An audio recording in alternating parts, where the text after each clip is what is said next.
Os irmãos podem se assentar para ouvirmos a palavra. Nós estamos fazendo, então, dando continuidade à série de pregações acerca do livro de Gálatas. A pastora iniciou conosco a leitura e a pregação a partir do capítulo 1, né? Hoje eu vou avançar até o capítulo 4, a gente fez uma divisão mais ou menos temática, e foi bem interessante. É a primeira vez que nós estamos fazendo dessa forma, né? Uma série de pregações oficialmente aqui na igreja.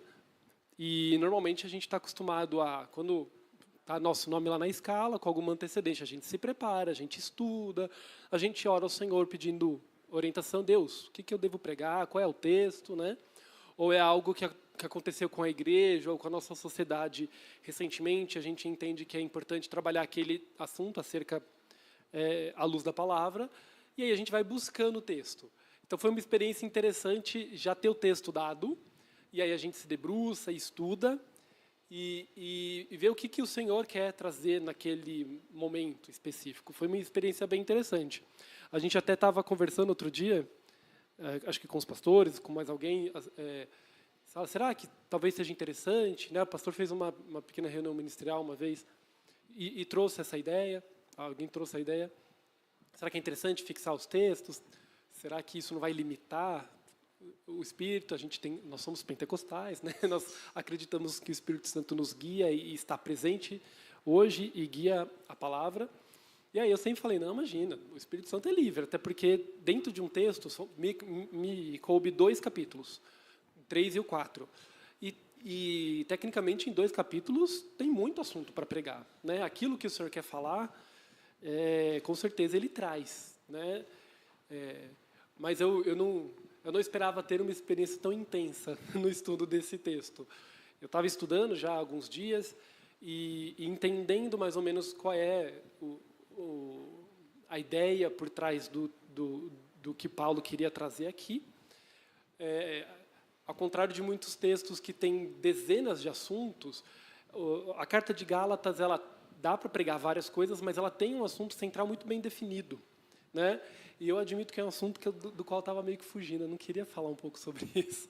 Aí, quem disse que Deus não está no controle, que não é o Espírito Santo que está conduzindo as coisas? Porque caiu para mim um texto, talvez, que eu desejava evitar. Mas o Senhor sabe o que Ele faz. E eu precisava muito desse texto, eu precisava muito rever o livro de Gálatas novamente. Então, faço esse convite aos irmãos.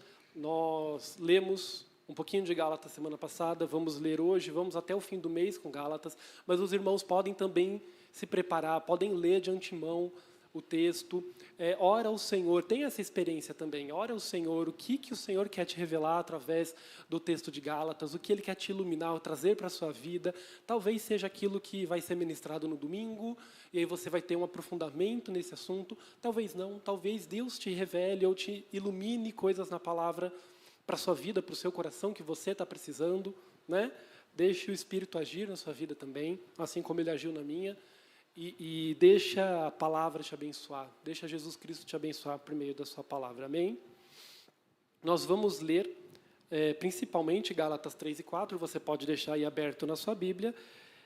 Eu vou trazer um textinho paralelo aqui e ali, mas pode deixar a Bíblia aí aberta, principalmente em Gálatas. Trazendo um pouquinho do contexto, né? Não sei se todo mundo teve a oportunidade de ouvir a pregação semana passada, vamos relembrar alguma coisinha, que na carta de Gálatas é uma carta que Paulo escreveu movido de uma grande preocupação, né? Acerca da salvação, da doutrina da salvação que estava sendo passada para os irmãos da Galácia, da região que hoje é a atual Turquia, ali no finalzinho da Ásia, quase bem na junção ali da Ásia com a Europa e logo abaixo da África, bem naquele meiozinho. Era uma região bem importante, uma região bem estratégica, uma região que tinha judeus e tinha gentios de outras origens, né? E ali tinha uma igreja crescente, tanto de irmãos convertidos do judaísmo, quanto de gentios convertidos. Então tinha um mix ali, uma região bastante dominada pela cultura grega e romana, né? Galácia, inclusive, é o nome da província romana da região, tinha dezenas, se não me engano, algumas centenas de cidades na região. Galácia é o nome da região inteira, que era uma província romana, mas tinha muitas cidades diversas ali. E tinha um povo ali que era um mix, os irmãos da igreja da Galácia, é um mix de judeus convertidos e gentios convertidos, né? E ele estava pregando por conta de uma crise que ele estava enxergando acontecendo ali na igreja dos Gálatas. Esse assunto foi iniciado na semana passada, então os irmãos já sabem que estava rolando ali uma conversa acerca de um evangelho diferente daquele que Paulo havia pregado. Paulo, anos antes, havia ido e pregado aos Gálatas acerca da salvação por meio de Cristo, junto com Barnabé. E anos se passaram, outros missionários cristãos de uma seita, de uma visão diferente, que acreditava que, beleza, Cristo é ótimo, Cristo é o Salvador, é o Messias judeu que havia de vir, eles reconheciam que Cristo era o Messias, mas eles entendiam que o povo de Deus era o povo de Israel, só que por meio de Cristo poderia ter a inserção aí, de pessoas que não eram de origem judia. Então, os gentios eram bem-vindos, podiam aceitar a Cristo e, por meio de Cristo, serem aceitos como adotados na família de Deus, mas que, para serem, de fato, parte do corpo de Cristo, parte da igreja de Deus, parte do povo de Deus, eles teriam que adotar os costumes judaicos e cumprir a lei mosaica, principalmente a questão da circuncisão. Então, eles entendiam, esses missionários, que para você se tornar cristão de verdade, você teria que, depois de aceitar a Cristo, ser circuncidado e passar a cumprir toda a lei mosaica, né? Digamos que se tornar um judeu cristão. E aí, Paulo estava muito bravo com isso, estava enfurecido, inclusive porque esses falsos profetas, eles sabiam que Paulo tinha pregado um evangelho diferente, que a salvação era somente pela fé, e então eles estavam questionando o apostolado de Paulo. E aí, no capítulo 2, Paulo, primeiro ele começa a conversa ali, primeiro ele dá uma admoestada, ele dá uma exortação, dá uma bronca, e a partir do capítulo 2, ele começa uma defesa, primeiro do seu apostolado.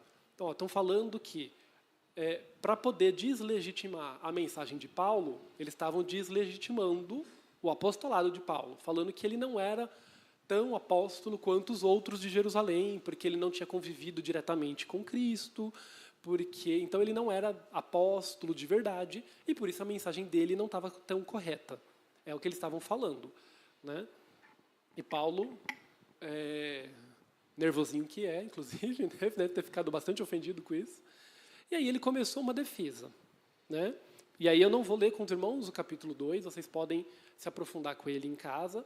Não é o enfoque que eu gostaria de dar hoje, mas ele começa aí defendendo o apostolado, dizendo que ele não é um aventureiro, que ele teve um encontro genuíno com Cristo ressurreto, que ele conheceu a Cristo de fato, que ele estudou, depois ele que era um exímio mestre da lei, estudante da palavra da lei, mestre, né, conhecia a lei profundamente, muito zeloso pela lei como judeu. Ele, quando encontrou a Cristo, mudou a vida dele, e aí ele fechou para balanço. Ele parou um tempo para estudar novamente a palavra, para encontrar Cristo nas Escrituras, e aí ele começou a se preparar, e teve uma oportunidade que ele foi para Jerusalém conhecer os apóstolos. E ele disse, os apóstolos nada me acrescentaram, ouviram o evangelho que eu estava pregando, ele expôs aquilo que ele estava pregando sobre Cristo para os apóstolos que conheceram a Cristo pessoalmente, foram discípulos diretos de Cristo, Pedro, João, enfim, Tiago, e aí e disse que os apóstolos nada acrescentaram ao que ele estava pregando, ou seja, eles ouviram o que eu estava pregando e disseram que não precisava acrescentar nada, que estava certo, era aquilo mesmo. Esse é o evangelho de Cristo. Então ele começou essa defesa aí. E aí ele iniciou uma defesa do próprio evangelho, né, para tirar toda dúvida que pudesse estar na cabeça dos irmãos gálatas. E é sobre o verdadeiro evangelho, um tema bem básico, né, um tema bem essencial da palavra, né? O que é o evangelho? Qual é o evangelho? Quais são as boas novas? Então a pregação de hoje ela vai trabalhar bem na base, porque a base não é antiga, obsoleta. Ela é algo que a gente precisa reviver e viver diariamente. Que a gente esquece, a gente, né, às vezes vai deixando as coisas acontecerem e a gente esquece das bases, né? Que é o que estava acontecendo com os irmãos na Galácia. Mas o que me ficou, quando eu estava estudando isso e quando eu estava lendo as anotações da Jéssica, porque eu estava na salinha com as crianças na semana passada, eu estava estudando por meio das anotações da Jéssica, conversando com ela, e o que me ficou é que eu pensei assim, os irmãos lá da Galácia, eles, metade era judeu, a outra metade era gentil. E eles ouviram as boas novas por meio de Paulo. Então eles receberam, e Paulo depois ele vai dizer que eles receberam com muita alegria, como quem estivesse recebendo um anjo ou ao próprio Cristo. Eles receberam com muita alegria o Evangelho. Eles celebraram, eles ficaram muito contentes de os gentios, porque agora poderiam ser salvos dos seus pecados por meio da fé em Cristo, e dos judeus, porque eles tinham encontrado o Messias que eles esperaram a vida inteira, né, em quem eles teriam a verdadeira redenção. Então eles estavam muito felizes. Mas aquilo, digamos, era uma novidade para eles. Para os judeus era uma novidade. Caramba, o Messias veio. Uau! Depois de milênios esperando, ele veio. E para os gentios, a nossa redenção chegou. Agora a gente também vai poder ser salvo. Então, era uma coisa nova para eles. Então, Paulo chegou, deu a novidade. Só que depois vieram outras pessoas contando outra versão dessa novidade. Uma novidade recente para eles. E eles ficaram assim, ué, em quem a gente acredita? Eu confesso que Paulo parece um pouquinho bravo com os Gálatas. Ó, seus insensatos, parece que enfeitiçaram vocês. É como ele abre o capítulo 2. Mas eu tive uma profunda compaixão daqueles irmãos nesse momento. Porque eu fiquei pensando, cara, você está lá na tua e de repente chega alguém e traz uma notícia muito boa. Você fica feliz. Aí passa um tempo, outra pessoa e fala, essa notícia realmente é boa, mas não é bem assim como ele falou. A notícia é essa daqui. Agora vocês têm que fazer isso daqui. E para quem não tem profundidade na palavra, quem não estudou, talvez fizesse algum sentido para eles. Né? Porque Jesus Cristo era judeu, veio da Judéia, ele veio de Israel, né? Filho de Davi, descendente do rei Davi. E ele era judeu, cumpriu toda a palavra, cumpriu toda a lei, ele foi perfeito no tocante ao cumprimento da lei. E esse cara, Jesus Cristo, é o Salvador. Então, talvez na cabeça dele fizesse algum sentido que, para poder ser discípulo de Cristo, ele tinha que fazer as mesmas coisas que Cristo, então ele tinha que cumprir a lei. Você consegue entender a confusão na cabeça dos Gálatas? Faz algum sentido?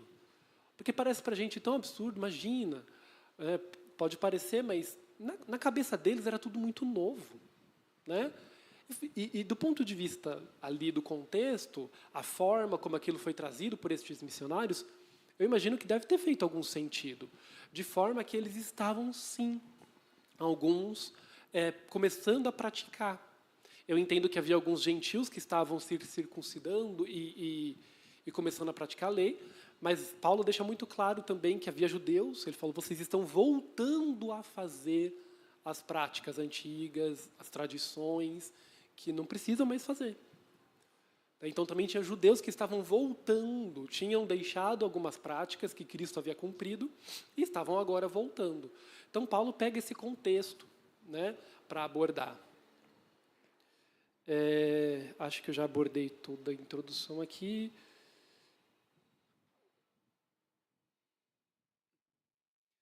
E aí ele começa a fazer, então, uma defesa do próprio Evangelho. Assim, em 1 Pedro diz também, 1 Pedro 1, 5, ou 1 Pedro 15, que está tudo junto aqui agora, eu confundi. Antes santifiquem-se como o Senhor, santifiquem Cristo como Senhor no coração de vocês e sejam sempre preparados para responder a qualquer pessoa que pedir a razão da esperança que há em vocês. Então, Pedro também tinha esse discurso, você tem que estar preparado para explicar a tua fé, mostrar para as pessoas, né, pregar e e responder prontamente, na ponta da língua, por que vocês têm essa esperança em Cristo? Por que vocês vivem dessa forma? Então, Paulo, ele estava preparado para poder fazer essa explicação, né? E foi o que ele começou a fazer. Então, esses enganadores também estavam por toda parte. Não é só na Galácia que eles estavam tendo esse problema. Quando Paulo escreve a Tito, lá no livro de Tito, capítulo 1, versículo 9, Paulo está dizendo acerca dos bispos. Ele está falando como é que um bispo deve ser. E ele falava assim no capítulo 9, deve apegar-se firmemente à mensagem fiel, conforme lhe foi ensinada, para que seja capaz de encorajar outros pela sã doutrina e refutar os que se opõem a ela. Então, a gente tem que estar preparado, a gente tem que conhecer a palavra e estar preparado. Por que Cristo é o Senhor de vocês? Por que Ele é Deus na sua vida? Por que você diz que Jesus Cristo é seu Deus, seu Salvador? Salvador do quê? Por que você precisava de salvação? A gente tem que estar preparado para responder esse tipo de pergunta. Ou perguntas mais sutis também. Por que você faz isso desse jeito? Para, isso é uma prisão, você é um escravo. Você tem que fazer tudo desse jeito. Eu não, eu que sou livre. Você tem que estar preparado para responder qualquer tipo de coisa desse sentido, né? A palavra diz que a gente tem que estar preparado. E aí, no versículo 10, porque há rebeldes que não passam de faladores e enganadores, especialmente os da circuncisão. Está falando do mesmo grupo. Aquele grupo que dizia que para ser cristão precisava ser circuncisado. Aqui ele chama os da circuncisão. É como um dos nomes pelo qual esse grupo ficou conhecido, né? É necessário que eles sejam silenciados, pois estão arruinando famílias inteiras, ensinando coisas que não devem, para obter ganhos desonestos. Ou seja, não é uma bobeirinha, não é uma coisa pequena. Esse discurso, qualquer discurso que afasta da verdadeira salvação em Cristo pela fé, não é uma coisinha, é uma coisa que destrói famílias inteiras. Está arruinando famílias inteiras já nos tempos bíblicos, ainda no tempo em que Paulo estava vivo pregando ali para o irmão Tito, né? Então não é uma coisa pequena. Nós devemos estar preparados não porque isso nos ofende, mas porque isso está arruinando famílias inteiras. E eu entendo que é por isso que Paulo estava ali pregando. Depois tem outros textos mais para frente que isso fica bem claro, que Paulo ele pode ter ficado ofendido com a acusação de que ele não era tão apóstolo quanto os outros. É claro, com certeza ele ficou ofendido. Qualquer um ficaria. E estar ofendido numa situação dessa não é pecado, né? A forma como você responde é que pode ser. Ele pode ter ficado ofendido, ficou bravo, né? Mas ele não escreveu a carta para defender a sua honra, porque ele estava ofendido. Ele escreveu a carta porque ele estava preocupado com a salvação dos irmãos, porque haviam famílias inteiras sendo destruídas. Ele deve ter visto isso acontecer muito, porque foi tema de mais de uma carta. E era uma preocupação genuína. Eu imagino que ele estava bravo com esses hereges, mas por amor às vidas que estavam sendo estragadas. Então, quando a gente vê lá no capítulo 2 inteiro, ele defendendo o apostolado dele, não é por vão ego, não é para defender a sua própria honra, né? É por amor às vidas. Ele precisou fazer isso porque estavam tirando a autoridade dele, estavam deslegitimando, dizendo que era falsa a autoridade dele para poder falar uma heresia. Então ele tinha que falar, não, eu sei do que eu estou falando. Porque não é por mim que eu estou falando. Cristo me trouxe a sua mensagem. E essa mensagem foi validada pelos irmãos que andaram com Cristo. Os apóstolos nada acrescentaram à mensagem que eu estava pregando. Então o que eu estou falando é verdade, não porque eu sou bom, não porque eu sou um apóstolo, não, porque eu recebi do Rei, eu recebi de Cristo a mensagem da vida, né? Então, ele podia estar fazendo o mesmo discurso, só que com o coração querendo defender a sua própria honra. Talvez o discurso chegaria aos Gálatas e produzisse vida, mas para ele não. Ele pagaria por isso, né? Infelizmente a gente vê, né? A pastora até umas semanas atrás abordou esse assunto, como há muitos escândalos na igreja, e a gente vê, muitas vezes, infelizmente, ministros não defendendo o evangelho ou a verdade, mas defendendo o nome, né? Defendendo a sua honra, a honra da sua família, o seu legado, não o legado de Cristo. É nítido, às vezes, como a intenção das pessoas não necessariamente é com as vidas, mas é com a sua própria honra. Eu fui ofendido. Aí eu preciso me defender. Né? Deus tenha misericórdia da vida deles e que eles alcancem a verdade. Né? E que a defesa do Evangelho seja por amor ao Evangelho e por amor às vidas, e não por amor a si mesmo.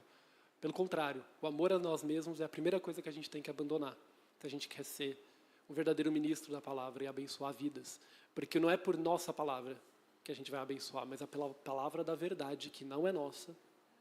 Definitivamente não é nossa. Porque se a gente abrisse o coração para tirar dali de dentro o que naturalmente a gente tem, não saía coisa boa. Pode parecer coisa boa, palavras maquiadas, bonitas. Mas se a intenção do coração for ruim, elas não vão produzir vida. A palavra nos diz que não é aquilo que entra que contamina, mas o que sai, porque sai do coração contaminado. Né? Então a gente tem que tomar cuidado com o que a gente fala e as motivações que levam a gente a falar. Paulo sabia muito bem disso.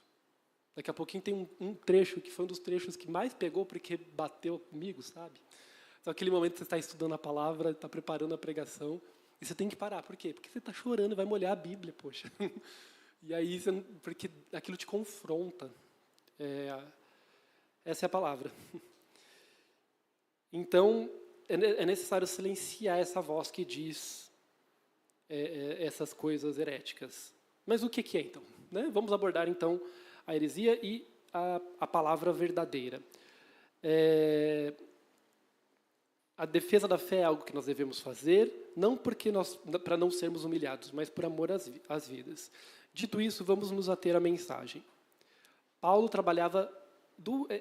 ele trabalhou aqui, ele explicou aqui duas formas que estavam na mentalidade das pessoas acerca de como que se obtém a salvação. Então, tinha duas correntes ali.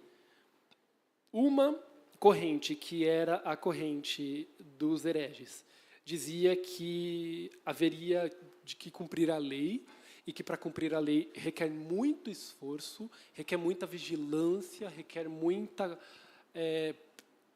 disciplina para cumprir a lei completamente, e aquele que contempla a lei recebe a salvação. Ele é justo. E o Evangelho que diz que não importa quanto esforço você faça, você é totalmente incapaz de sozinho ser justo. Você precisa de uma força externa, você precisa de Cristo. E por meio da obra redentora de Cristo na cruz, por meio da fé em Cristo é que você recebe justificação. Você é tornado justo porque você recebe o sacrifício daquele que era justo. Né? Então a salvação ela vem por meio da fé. Por mais que você se esforce, você não é capaz de alcançar esse nível de justiça. Por mais que você tente andar na linha, alguma coisinha ali no seu coração tem que te torna injusto. Mas você precisa de Cristo para ser justificado pela justiça dele, não na nossa. Então havia esses dois evangelhos, digamos, essas duas mensagens sendo pregadas. E aí, quando a gente fala pela lei, fazendo uma expansão um pouquinho aqui, podemos incluir não só a questão do cumprimento dos mandamentos da lei mosaica, mas todo esforço humano em alcançar redenção pela própria força, aspecto central da maioria das heresias, tanto as antigas quanto as novas. Se você parar para pensar, a maioria das heresias e seitas que a gente vê, inclusive hoje, de alguma forma, ela tenta trabalhar essa coisa de um esforço, uma força humana, alguma coisa que você faça para que você alcance a salvação, para você ser um pouco menos dependente de Deus. Né? A gente vai, então, desde da circuncisão, nos tempos de Paulo, até a teologia coach hoje, que a gente vê invadindo a igreja. Não tenho medo de falar os nomes, os pecados. Né? essa questão, o que tem ficado conhecido como teologia coach hoje é, não, você tem que ativar uma coisa no seu cérebro, aí você vai ativar umas chaves, aí você vai ter esse mudando de comportamento na tua cabeça, e para você conseguir isso, você tem que usar neuropsicociência, né? E é isso que vai te despertar, é isso que vai... Ué, é a ciência que vai te despertar agora? Não é Cristo que... Não é o Espírito Santo que nos convence do pecado e da necessidade da salvação, mas é a ciência? Ué. Você entende como é uma teologia que diz que você tem que se esforçar, você tem que fazer determinadas coisas, você tem que ler o livro tal. Se você ler aquele livro, vai desatar um negócio na tua cabeça e aí você vai. Tem livro cristão com esse discurso. Não estou falando só dos de enriquecer lá. Tem livro cristão usando esse tipo de discurso. E, gente, não sou contra a ciência nem a neuropsicologia, pelo contrário. Isso a ciência é só a forma pela qual nós descobrimos aquilo que Deus criou, tá? Então, existem, sim, tratamentos, existem... a psicologia trabalha muito isso, a neurologia, a psiquiatria em conjunto também, trabalha muito isso, e tem muita coisa que nós, humanos, descobrimos acerca da criação de Deus no nosso cérebro, que é muito complexo, e que nós podemos usar a nosso favor. Não estou falando que isso é ruim, né? E muitos de nós precisamos de tratamentos, precisamos de curas nesse sentido, né? A psicologia nos ajuda a trabalhar traumas que são de ordem emocional, e a gente precisa disso. O problema é quando isso toma o lugar de Cristo. Né? Não é buscando a Cristo, é buscando essa chave que você vai alcançar. Não. É buscando a Cristo. Você pode também buscar a ciência, buscar a medicina, buscar a psicologia para trabalhar os traumas, mas não é nisso que tem que estar a sua esperança. A sua esperança é em Cristo. E, principalmente, não é nisso que está a salvação. Tem muito louco que vai para o céu. E tem gente muito destravada que não vai. Gente que destravou chave a vida inteira, que enriqueceu, de repente, mas a esperança dele não está em Cristo, aí não adianta. Né? A palavra diz que os loucos não errarão o caminho do céu. Porque o evangelho é loucura para o mundo, inclusive. Né? Mas se você entender esse princípio, eu ia falar essa chave, mas não, melhor não confundir o povo. Esse princípio do evangelho, que é o mais importante, se você entendeu esse, né, ele é o mais fundamental. Né? Então, existem muitas heresias que precisam ser combatidas. Por quê? Porque estão destruindo famílias inteiras. Tem famílias dentro da igreja ganhando o mundo e perdendo a alma. Né? E no entendimento deles, eles receberam essa palavra de um ministro. A palavra, não, imagina, essa palavra foi numa pregação tal que eu ouvi, foi da hora. Paguei 2.000 para ir lá na pregação, fui na área VIP. Né? Vocês viram essa aí? Tem umas coisas doidas. Tem igreja com área VIP agora, com comes e bebes depois, com acesso privilegiado ao pastor. Tem dessas, né? Com banheiro particular, porque você não precisa ir no banheiro com o povão, né? Cadê a comunidade? Cadê o irmão lixa para lixar você? Né? Lá na área VIP não tem ninguém para te lixar. Aí não é igreja, né? Não é congregação. Não tem confronto, mas enfim, não é esse o tema. Então, já a salvação pela graça não poderia ser mais oposta. Parte do reconhecimento de que nós não podemos alcançar redenção por nós mesmos. Isso deve partir, e de fato já partiu, de Deus, desde a promessa a Abraão até a cruz. Né? Então, cara, não podia... Os Gálatas estavam confusos ali porque parecia algo próximo. E Paulo está falando, não é próximo, não podia estar mais distante. É completamente oposto à mensagem do Evangelho. Então agora vamos voltar ao tema central, que é qual é o verdadeiro Evangelho. Né? E aí foi muito interessante o caminho que Paulo escolheu para fazer. Né? Para combater essa mensagem errada, Paulo inicia uma explicação que parte lá de Abraão, passou por Moisés até chegar em Jesus, mostrando que os missionários heréticos, na verdade, não conheciam nada da palavra de Deus. Se eles lessem a palavra de verdade, com a intenção de encontrar a verdade ali, eles iam encontrar, porque estava tudo escrito. Deus não deixou códigos secretos na Bíblia. Não, ele deixou a coisa escancarada. Está tudo aberto, é só ler. Está lá. Está muito claro. Né? E aí, nós vamos ler agora juntos o texto base, nós vamos ler o texto inteiro. Depois a gente vai voltar, já passei de 2/3. Agora a gente chegou no texto base. Por isso que eu tenho a fama de o rei da introdução. Essa foi a introdução. Agora vamos para o texto. Nós vamos ler juntos o texto de Gálatas 3, versículo 15, até o capítulo 4, versículo 7. A versão que eu tenho aqui da Bíblia é a NVI. Vamos lá. Gálatas 3, a partir do 15. Vamos ler direto na palavra.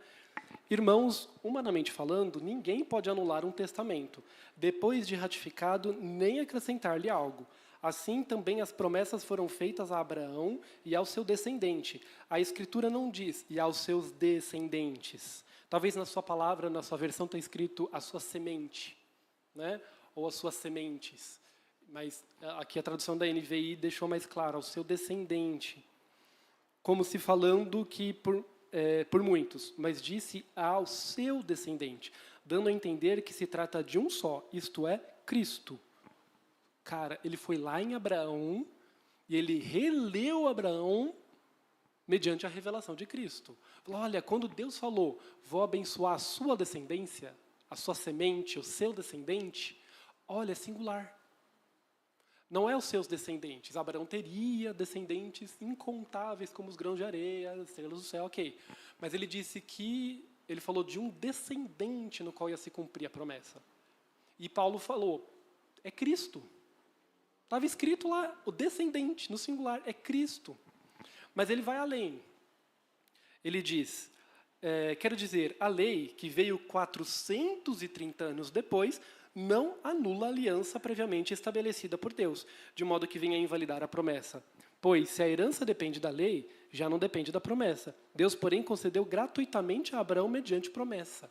Então, o que ele está falando aqui? Olha, Deus falou que ia abençoar a descendência de Abraão, e por meio dele fariam benditas todas as nações da terra, não só Israel, e que ele cumpriria a sua promessa no seu descendente.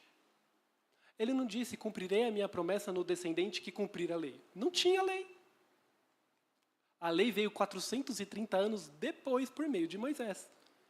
Então ele está falando assim, como é que eles estão pregando agora que vocês, para alcançar a promessa de Abraão, têm que cumprir a lei que veio depois da promessa?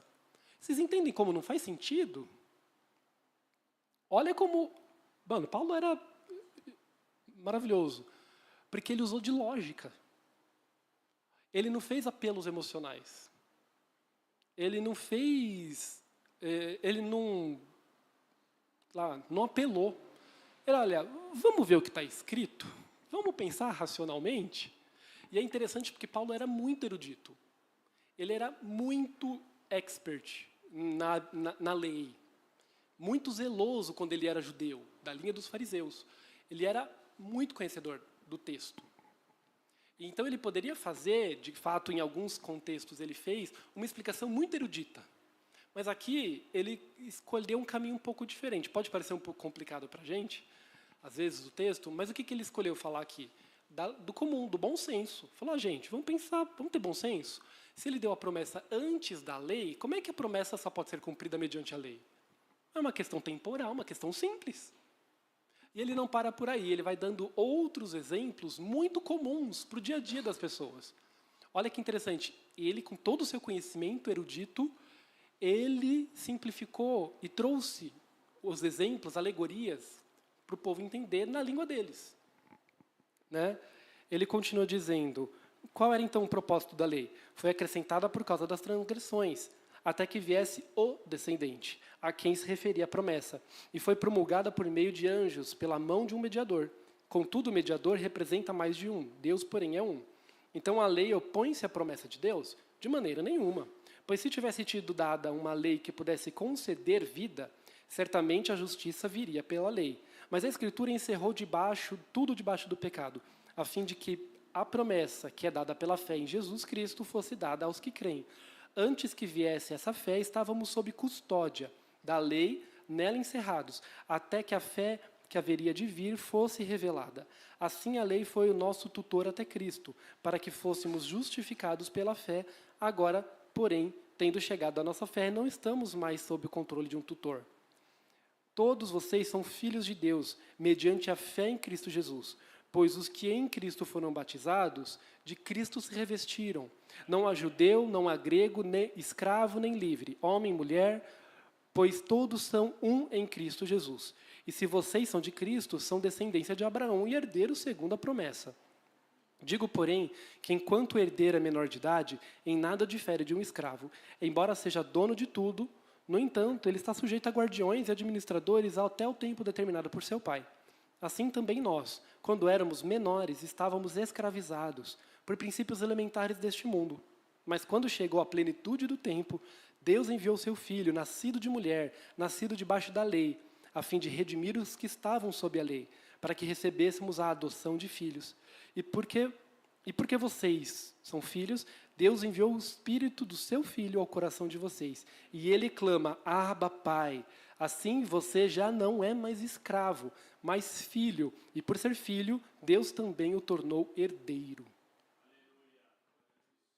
Essa explicação que ele deu é assim muito interessante, né? Ele usou alguns termos legais aqui. Ele falou de um costume muito comum na época e até hoje em dia, né, de famílias ricas, principalmente,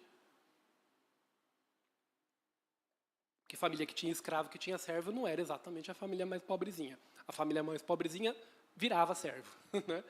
Então era um costume de quem tem posse, né? Como é que ele faz? Ele tem que administrar a vida dele, então não tem tempo para cuidar do filho. Então o que ele faz? Ele põe um tutor para o filho. Era um costume comum em muitos povos e muito, muito, muito comum entre os gregos e os romanos. Há muitos que, inclusive, os filhos iam viver com o seu tutor por um tempo, e depois que ele atingisse a maioridade, agora ele é dono do próprio nariz, agora ele é um cidadão romano, ele volta para assumir as suas responsabilidades. A gente também tem isso hoje, não tem tem escolas que são internatos, tem pessoas que delegam o cuidado dos seus filhos a pessoas, a governantas, a babás, enfim. Babá é um termo bastante até adequado aqui. Não estou falando daquela babá que cuida da criança um dia para os pais irem num compromisso, mas aquela família que tem a babá constante ali todo dia, responsável pela criação do filho, né? Era um costume antigo, ainda presente na nossa sociedade. E ele está falando assim, embora o filho já seja tecnicamente dono de tudo, ele não é responsável ainda. Então ele tem que ter um tempo de tutoria, um tempo no qual ele é dono, mas ele não pode tomar as decisões, ele precisa de um tutor. Porque ele não está pronto, ele não está preparado, ele não está maduro ainda. E ele está fazendo uma analogia dessa situação com o tempo da revelação da palavra. Falou, lá em Abraão, ele já deu a promessa da salvação, da verdadeira liberdade com Cristo. Mas vocês não estavam preparados ainda, porque vocês estavam no pecado. Né? Vocês eram pecadores, vocês precisavam ser trabalhados nesse sentido. Então, vamos fazer o seguinte, para vocês não se matarem, Deus deu uma lei, para eles viverem em sociedade. Então, a lei, ela não era só... quando a gente fala de lei, a gente não está falando só da lei cerimonial, no relacionamento com Cristo, mas tinha um monte de leis que eram também de convívio, né, da sociedade. Tinha uma porção de coisas. Então, eu falava, vocês precisam da lei para tutorar as decisões de vocês, porque vocês não têm maturidade ainda para tomar decisão sozinho. É isso. Vocês são criança. Então, o tempo da lei era um tempo em que a humanidade era criança. Precisava da lei para tutorar suas decisões, para guiar. Né? A maioria aqui tem filhos, quem não tem filho está muito mais perto da situação de ser filho, que é tutorado, né? Nós temos uma recém-adulta aqui, nós temos ali uma ainda adolescente ali também. Então, quem é adolescente, que não tem 18 anos legalmente no Brasil, não pode tomar as decisões por si. Precisa que alguém tome as suas decisões. Ai, por quê? Porque meu pai quer me tratar que nem uma escrava que mandou lavar a louça, né? Não precisa ser adolescente para fazer isso. 8 anos já basta. Eu sou sua escrava, por acaso. Mas por quê? Porque não tem maturidade para tomar decisão. Se deixasse tomar decisão, não ia lavar a louça ia ficar aquela pilha, ia dar bicho, não ia ter onde comer, ia ficar doente por falta de comida e por falta de higiene. O adulto está olhando, ele vê isso tudo. A gente brinca que pai e mãe têm isso se chama maturidade, experiência. A criança acha que são poderes mágicos. Né? Como assim, pai, você sabe de tudo? Como você sabe que é isso que vai acontecer?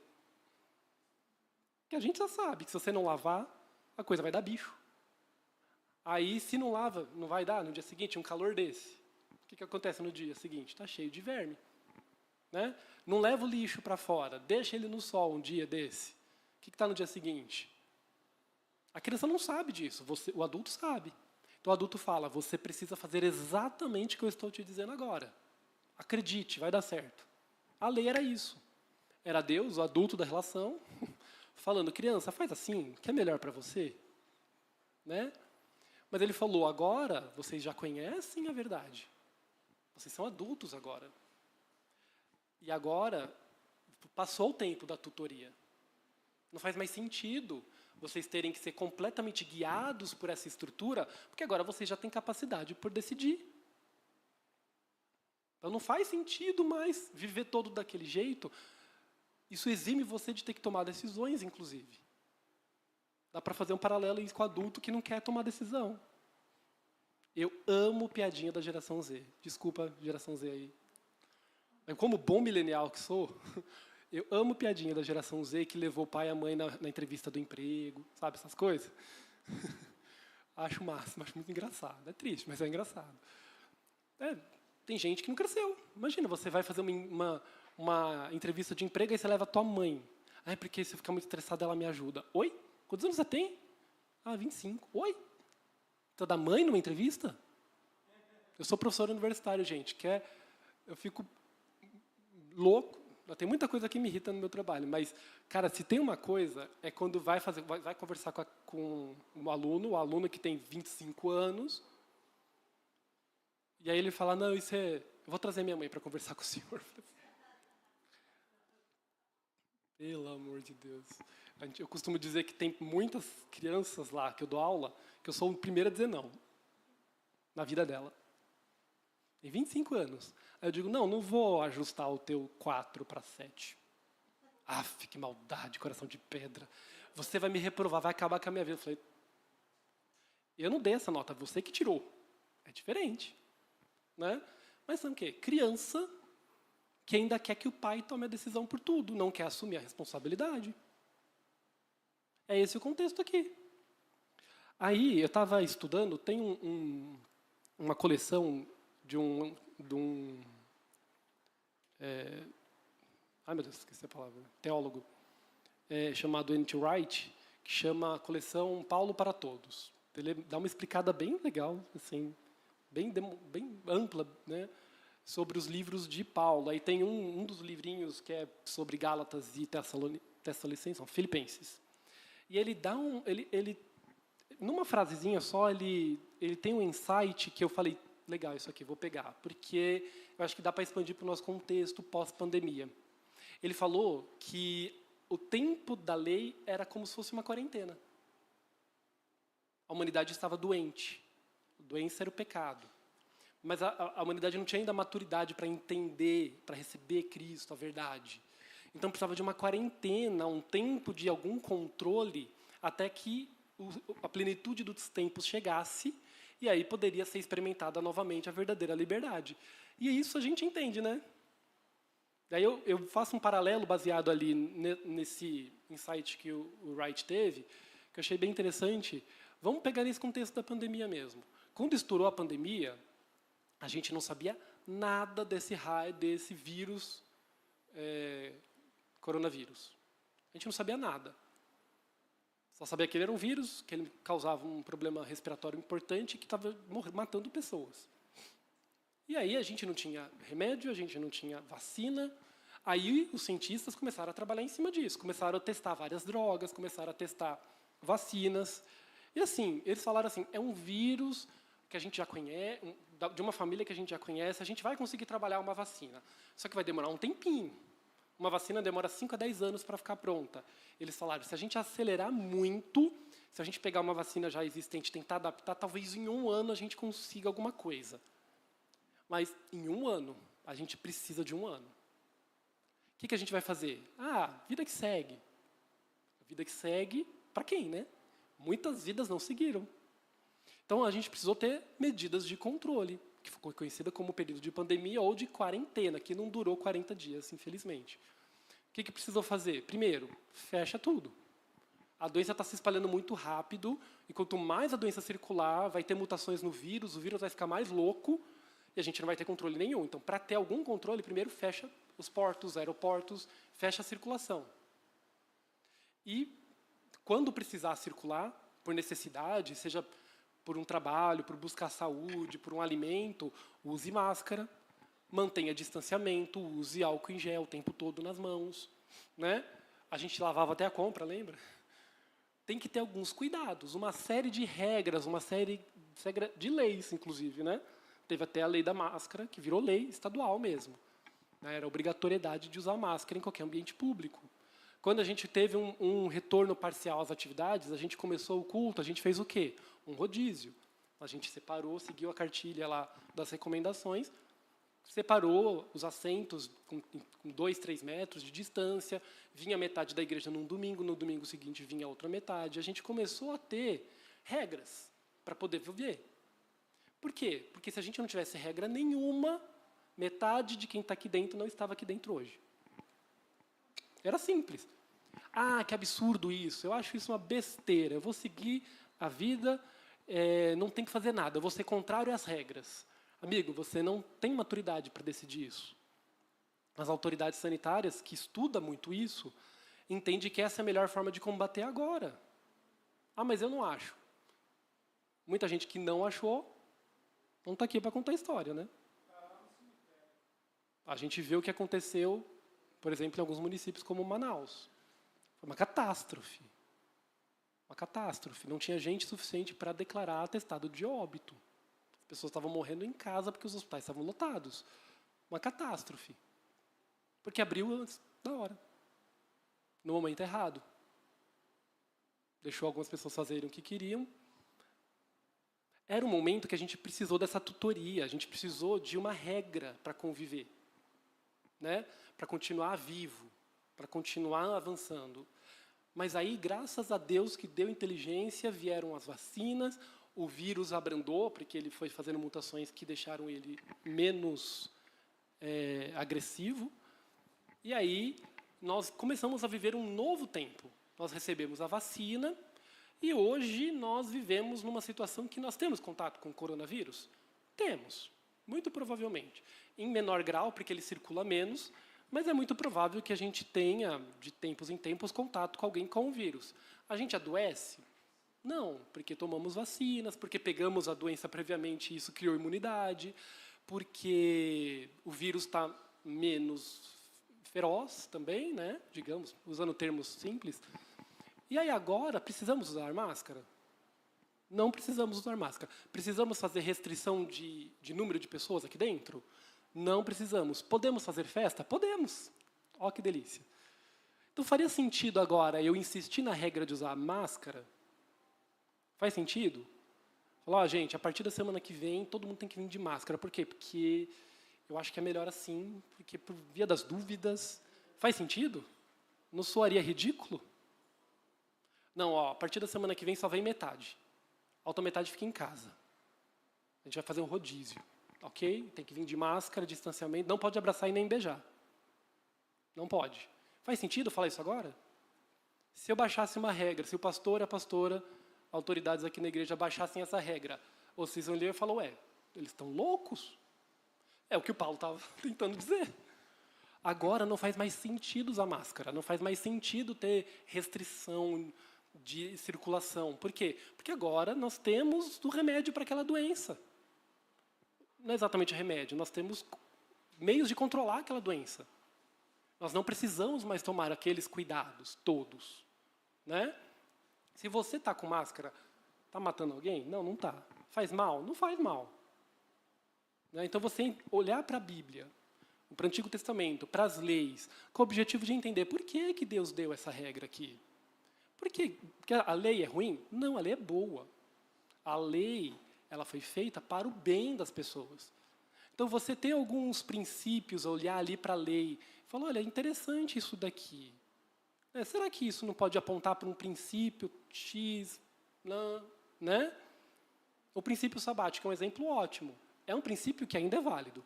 O que aponta o princípio sabático? Nós precisamos de descanso para a mente, para o corpo e para o coração. E nos aponta também que nós não dependemos da força do nosso braço, mas sim do Senhor. Se você entende o princípio, você consegue aplicar o princípio na sua vida, pode acender a luz no sábado, está liberado. Né? Não é não tocar no fogão no sábado que vai te fazer mais santo. Mas é importante o princípio sabático. Alguém duvida disso? Né? Agora nós temos maturidade para entender o princípio sabático.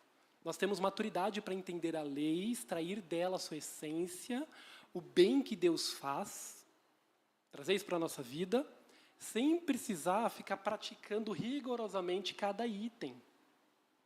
Então nós sabemos, se você ficar doente, por amor aos seus irmãos, talvez naquele domingo você fique em casa. Porque você está doente. Você não quer contaminar os seus irmãos. Tem crianças, tem bebês na igreja, tem idosos, tem pessoas mais sensíveis. Né? É por amor aos irmãos que você vai ficar em casa, não por cumprimento de uma regra. Deu para entender a diferença? Talvez você fale, não, eu estou só com uma inflamaçãozinha, não é necessário ficar em casa, mas eu acho que por bem eu vou usar máscara. Tudo bem também. Eu tenho muitos colegas que vão para a faculdade trabalhar de máscara, tenho alunos, porque eu estou com uma infecção, para poupar os meus colegas, né? E está tudo bem, é um zelo, é um amor, é um cuidado, não é uma regra, entende? É amor. Então, não tem problema. Vamos nos reunir no sábado a adorar o Senhor? Amém. É amor. É bênção. Não posso ir porque sábado eu não posso fazer nada que seja trabalho, então não vou no mutirão da igreja. Não faz sentido mais. Entende? Soa ridículo agora. Assim como soaria ter uma regra de reclusão na sua casa. É disso que Paulo está falando. Nós tínhamos um tempo de quarentena, nós tínhamos um tempo de tutoria. Agora nós temos os recursos necessários para ter a maturidade necessária para entender a essência. E a essência é Cristo. E aí ele volta para Abraão. A palavra foi prometida a Abraão, a salvação foi prometida a Abraão e ao seu descendente. Teve um tempo aí de quarentena, um tempo de infância, um tempo de tutoria com a lei, mas agora chegou a plenitude dos tempos, Cristo foi revelado, Cristo morreu para te salvar, para que você receba a liberdade que há em Cristo. Então você não precisa mais ficar cumprindo todas as regras. Você conhecendo a Cristo, você conhecendo a essência da lei, que é o amor, né? Toda a lei mosaica se resume em amar a Deus acima de todas as coisas e amar ao teu próximo. Então você não pode fazer nada que fira esses dois mandamentos. A palavra diz que haviam aqueles que estavam dando oferta a Deus, a oferta que deveria ser para o sustento dos seus pais, e dizendo, fiz uma oferta a Deus, como eu sou zeloso, e o pai morrendo de fome. Cadê o amor? Então, se teu pai está morrendo de fome, você tem um dinheiro para ofertar a Deus, você não oferta a Deus, você compra comida para o teu pai. Esse é o princípio da lei. A oferta ao Senhor pode parecer muito grande, mas se isso custa a vida do teu pai, alguém que está passando fome, é ridículo. Em detrimento do amor, você cumpre uma regra. Entende? E é para essa liberdade que Cristo nos chamou. E é para essa exortação. Você entende por que esse tipo de heresia destrói famílias inteiras? Acho que esse exemplo deixou claro, né? Tem muita gente cumprindo regra da igreja e bate na mulher em casa. Estou pegando exemplos extremos, né? Mas pode ser mais sutil também. Está cumprindo muita regra, mas no seu coração o que ele quer é obter salvação e justificação pelo cumprir de regras e não pela salvação em Cristo, não pela fé. Né? E é por isso que ele chega lá no capítulo 3, ele inicia dizendo: ó, Gálatas insensatos, quem os enfeitiçou? Está bravo. Com os Gálatas? Um pouquinho, mas ele está bravo com os hereges, porque eles estão matando famílias inteiras.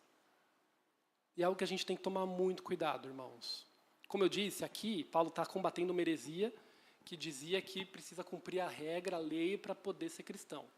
Mas o princípio dessa heresia está presente em muitas outras hoje. Tudo aquilo que é mediante o nosso esforço próprio. Eu falei que essa palavra pegou muito porque foi um percurso interessante. Porque eu estava estudando e eu falava, eu preciso estudar.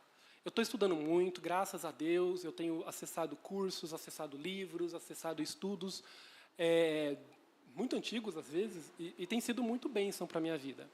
Né? E aí ontem eu estava, na semana toda, procurando materiais para estudar ali. Eu tenho uma Bíblia de estudo que é muito boa, que metade às vezes, como aqui, mais da metade da página é explicação. Então, dá uma ajuda muito grande a entender a palavra. Isso é uma bênção, né? Pessoas que estudaram a palavra a vida inteira. Pessoas, e tantas pessoas, séculos e séculos de gente estudando a palavra, né? E a gente poder ter acesso a esse conhecimento é uma bênção. Né? Aí eu fui pegar alguns livros online. Eu assino uma plataforma chamada Pilgrim, que tem muito livro bom. E a Jéssica também assina o Kindle Unlimited, que é uma outra plataforma de livros digitais. E aí eu entrei no Pilgrim e falei, vou pegar uns livros lá para uns comentários de Gálatas.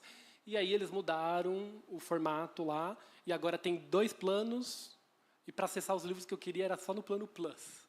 E eu não tinha acesso. E agora? Não tenho acesso, e agora? Comecei, vou olhar no Kindle. E aí, eu fui olhar no Kindle, a Jéssica está viajando, e no meu celular, o plano, atualizou o aplicativo e eu perdi o acesso. Eu mandei mensagem, Jéssica, pelo amor de Deus, me dá o acesso aí, porque eu preciso acessar o livro tal. Né? Aí, eu comecei a ficar desesperado, eu falei, eu preciso de assunto, porque tudo que eu lia falava sobre lei e graça. E é um assunto que eu não queria trabalhar agora. É um assunto que eu quero me aprofundar mais.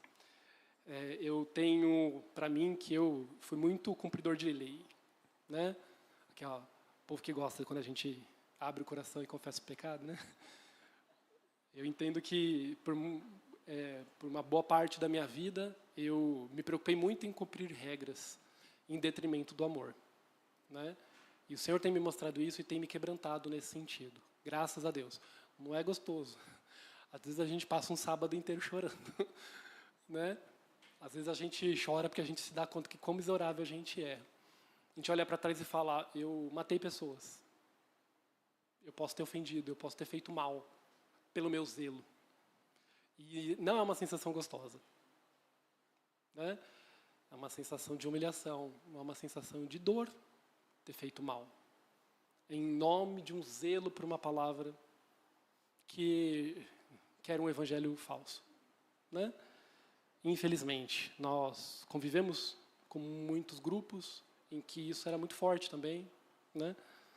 E a gente guarda, não estou defendendo, justificando. Né? Eu sou adulto, responsável pelas minhas ações, e a palavra nos confronta muito. Então era um assunto que eu não queria, porque um assunto que me confrontava.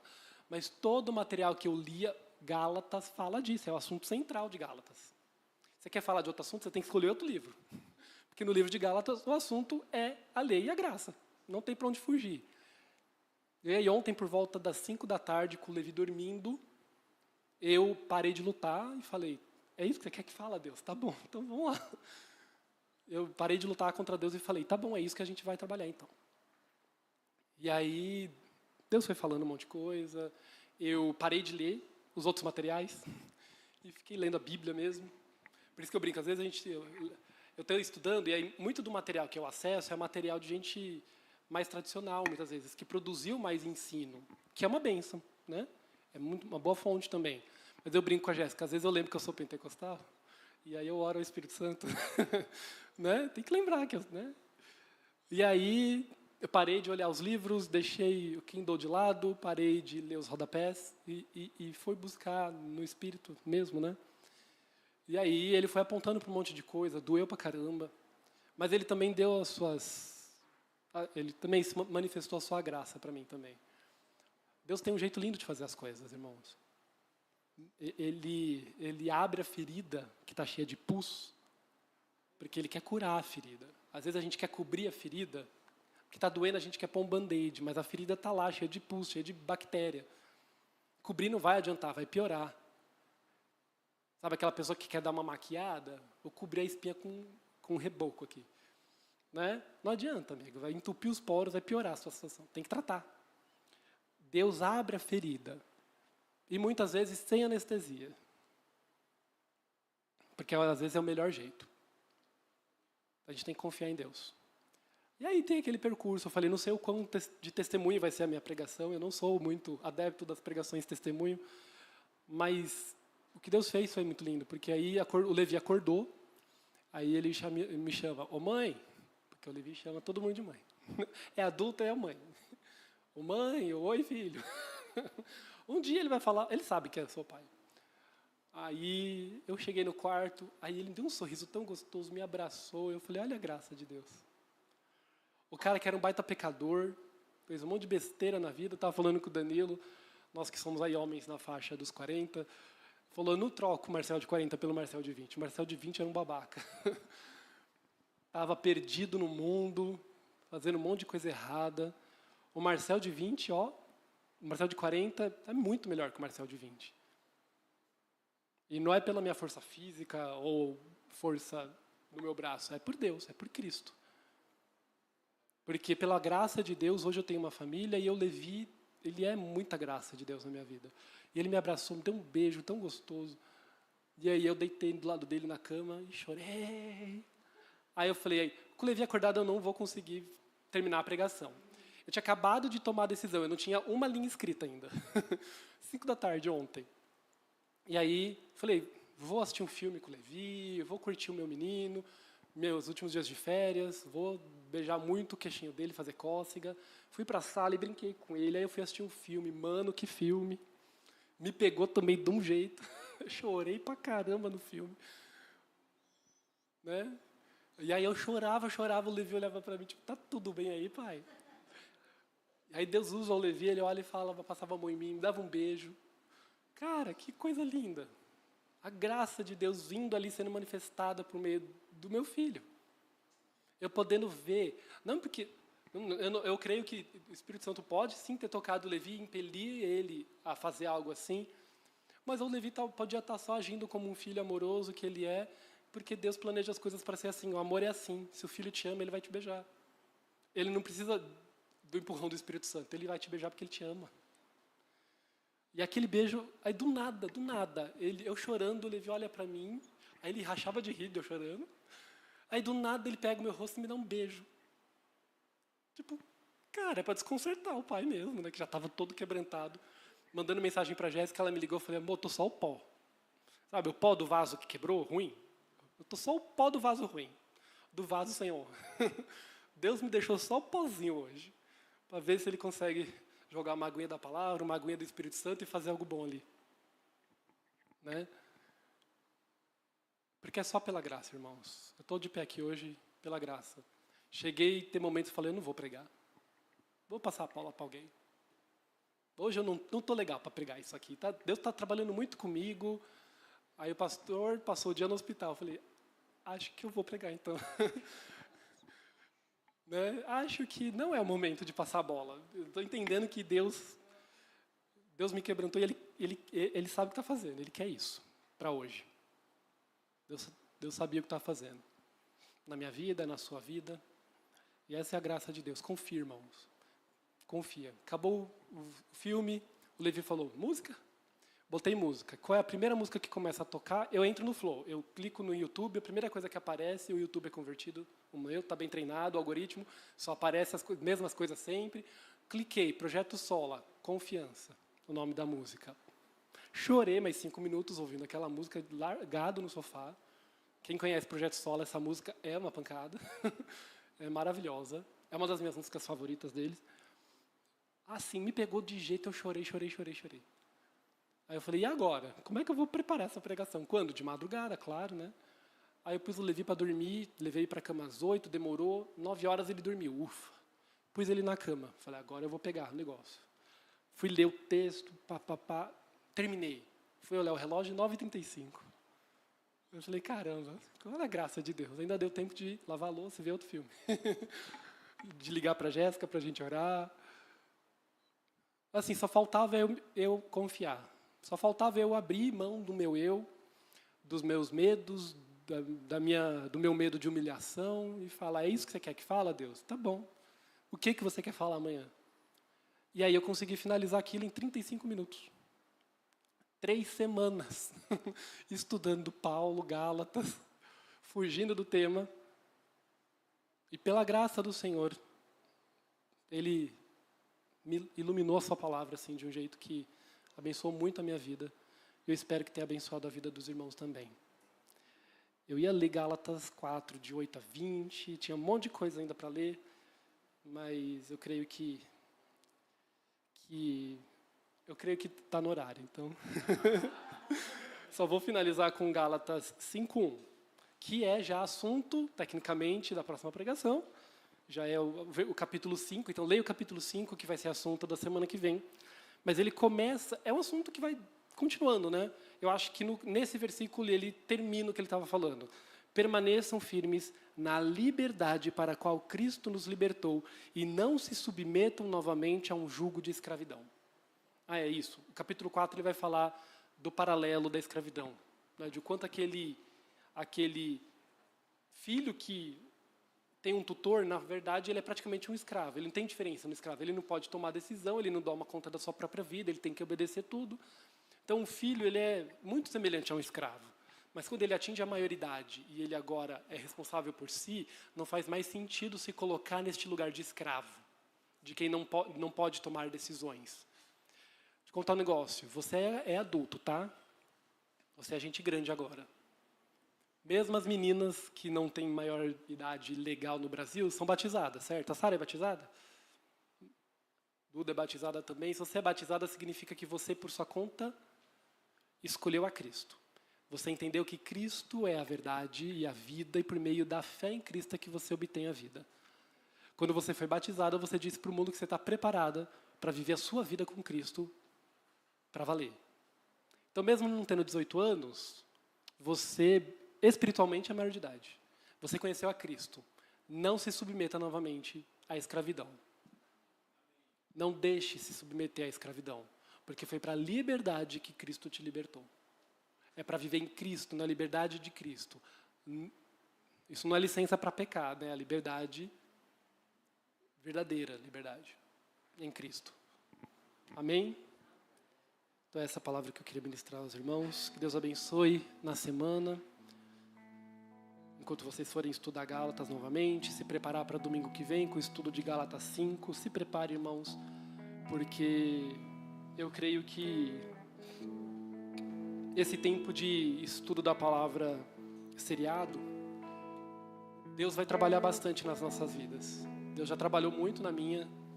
Eu creio que é um tempo especial. Não sei se a gente vai manter por quanto tempo. É a estratégia que eu creio que Deus deu para agora. Então vamos aproveitar. Aproveita essa semana, medite na palavra do Senhor, leia o texto de Gálatas, leia o livro inteiro, releia o que a gente viu hoje, se prepare com o capítulo 5 e se prepare, abra o seu coração, confia no Senhor, porque Ele vai fazer grandes coisas. Amém?